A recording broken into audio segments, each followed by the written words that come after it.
negara yang indah. Ramai para pelajar kita dari Malaysia pergi menuntut ilmu di Syam, di Syria. Di sana ada banyak universiti-universiti yang terkenal seperti Universiti Damsyik atau Jamiah Damsyik, Jamiah Dimashq, kita panggil Damsyik. Di sana ada universiti di Aleppo, di Halab dan sebagainya. Ada banyak universiti, ada banyak pusat pengajian. Ramai pelajar-pelajar, ustaz-ustaz kita pergi mengaji di Syria. Satu negara yang maju, satu negara yang cantik, dan hari ini Syria adalah medan perang. Tuan-tuan dan puan yang dikasihi sekalian, mereka, rakyat Syria tidak pernah sangka negara mereka akan jadi seperti ini. Rakyat Iraq tidak pernah sangka negara mereka akan jadi seperti ini. Begitu juga kita, tuan-tuan muslimin dan muslimat rahimakumullah, di negara ini.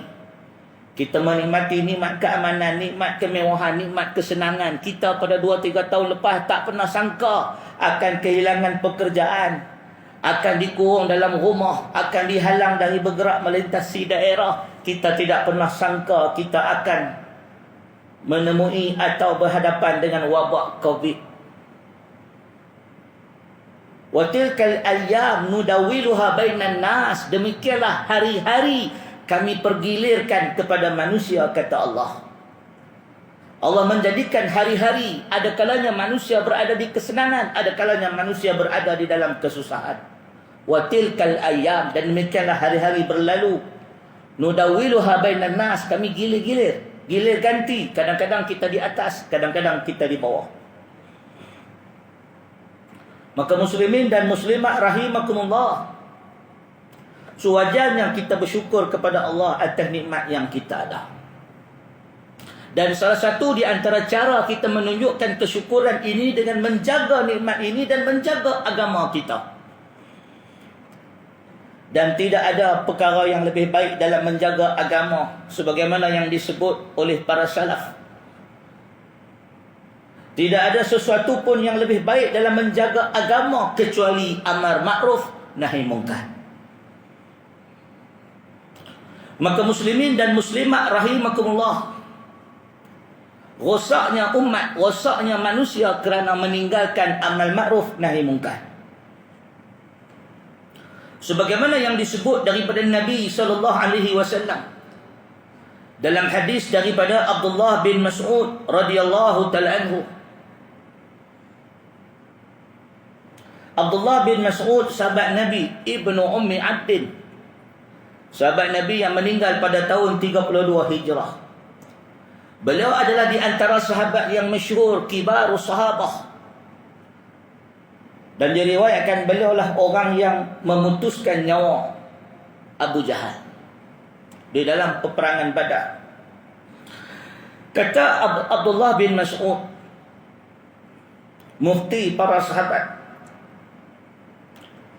qala Rasulullah sallallahu alaihi wasallam, telah bersabda Rasulullah sallallahu alaihi wasallam, inna awwala ma daqala an-naqsu, sesungguhnya apa yang paling awal, daqala an-naqsu, daqala an-naqsu, masuknya kepada Bani Israel an-naqsu, kekurangan, kemusnahan dan kehancuran.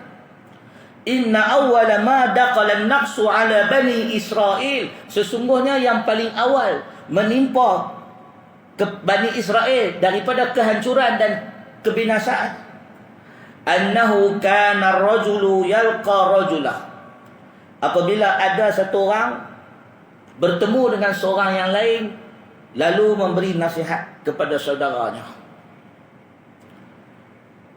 Kata Abdullah bin Mas'ud, Nabi SAW satu hari bersabda, inna awwala ma daqala an-naqsu ala Bani Israel, sesungguhnya perkara pertama yang menimpa Bani Israel, yang mengakibatkan mereka menemui kehancuran dan kebinasaan, ialah kerana satu kejadian, iaitu apabila datang satu orang memberi nasihat kepada saudaranya dengan berkata, ya haza ittaqillah, wahai kamu, bertakwalah kepada Allah, wada' ma tasna', tinggalkanlah apa yang kamu buat.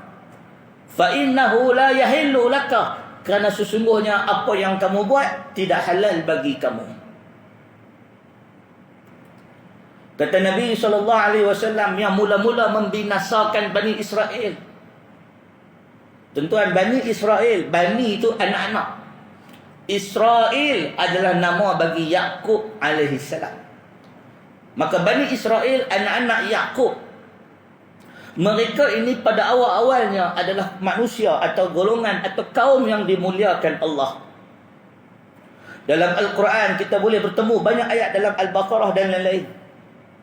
Wa anni faddaltukum 'alal 'alamin. Aku lebihkan kalian ke atas seluruh alam. Bani Israel mereka bangga dan bongkak mendakwa diri mereka abna Allah, anak-anak Allah. Mereka berbangga sebagai anak-anak Tuhan kerana mereka dimanjakan oleh Allah, dijadikan rasul-rasul dari kalangan Bani Israel. Semua rasul-rasul dari kalangan Bani Israel kecuali 4, iaitu Nabi Muhammad SAW, Nabi Saleh, Nabi Hud dan Nabi Shu'aib, yang mana keempat-empat Nabi ini adalah dari bangsa Arab. Selain daripada Nabi Hud, selain daripada Nabi Saleh, selain daripada Nabi Shu'aib, selain daripada Nabi kita Muhammad SAW, maka seluruh para rasul adalah dari kalangan Bani Israel. Begitu dahsyatnya Bani Israel disebutkan di dalam kitab tafsir, dalam kitab-kitab tafsir, bahawa keberkatan rahmat yang Allah berikan kepada mereka, diberikan rezeki yang banyak. Apabila mereka memasuki taman-taman dan kebun-kebun buah-buahan, mereka tidak perlu petik buah-buahan, buah-buahan jatuh kepada mereka. Kurma disebut sebesar kepala budak. Besar, nikmat kepada mereka yang diberikan oleh Allah. Begitu juga daging tidak membusuk pada zaman mereka. Mereka ni tak perlu ada petik daging apa tak rosak. Sebagian mufassirin menyebut walaupun riwayat ini lemah, tapi sekadar untuk cerita kita nak sebut. Diriwayatkan ni maknanya qila wa qala. Bila qila wa qala, riwayat ni tak berapa sahih. Disebut bahawa asal usul basi atau busuk daging ni adalah kerana Bani Israel ingkar kepada Allah. Apabila bila diturunkan manna wa salwa, hidangan dari langit kepada Bani Israel, maka Allah melarang mereka menyimpan daging. Salwa tu burung, sejenis burung. Ulama mufassirin explain apa maksud manna wa salwa. Manna ni dikatakan manisan dari langit, manakala salwa ni burung, sejenis burung macam puyuh, wallahu a'lam. Maka burung ni, daging ni didatangkan oleh Allah kepada Bani Israel untuk menjadi makan minum mereka. Dan Bani Israel ni betapa buruknya sangkaan mereka kepada Allah. Su'udzan billah, buruk sangkaan mereka kepada Allah. Mereka menganggap Allah ni kedekut. Mereka kata kalau Allah bagi ni, takut-takut esok Allah dah tak bagilah. Jadi mereka simpan daging tu. Sedangkan Allah memerintahkan daging tu jangan simpan, ambil makan, tapi jangan simpan. Tetapi jahatnya Bani Israel kerana buruk sangka pada Allah, mereka takut sekali lagi Allah tak bagilah, mereka pun simpan daging. Maka bila mereka simpan daging itu, Allah jadikan penyakit pada makanan mereka sehingga menjadi busuk dan basi. Maka sebagai riwayat mengatakan ini asal usul makanan jadi busuk. Wallahu ta'ala alam. Tetapi riwayat ini lemah. Muslimin dan muslimat rahimakumullah, apa yang kita nak sebut pada malam ni, bahawa dalam hadis daripada Abdullah bin Mas'ud, kata Nabi, awal-awal yang menyebabkan Bani Israel dari satu kaum yang mulia, dari satu kaum yang hebat, dari satu kaum yang diagungkan di dalam Al-Quran, menjadi makhluk yang hina. Kata Nabi SAW, annahu kana rajulu yalqa rajula. Pada kalangan Bani Israel ini ada satu orang pergi jumpa seorang kawan dia. Kawan dia dah buat benda haram, kawan dia dah buat benda salah. Maka dikatakan kepada kawan dia, ya haza ittaqillah, wahai kamu bertakwalah kepada Allah. Wada' ma tasna'. Tinggalkan apa yang kamu buat. Fa innahu la yahillu laka. Karena sesungguhnya ia tidak halal bagi kamu. Kawan dia tak mau dengar. Tiap-tiap hari dia pergi bagi nasihat kawan dia tak mau dengar. Kawan dia degil. Bila kawan dia degil, ketegak, tak mau dengar, tak terima nasihat. Lama-lama summa yalqahu minal ghadi wa huwa ala halihi. Esoknya pun dia pergi jumpa kawan dia buat benda yang sama, dalam keadaan sama, tak berubah.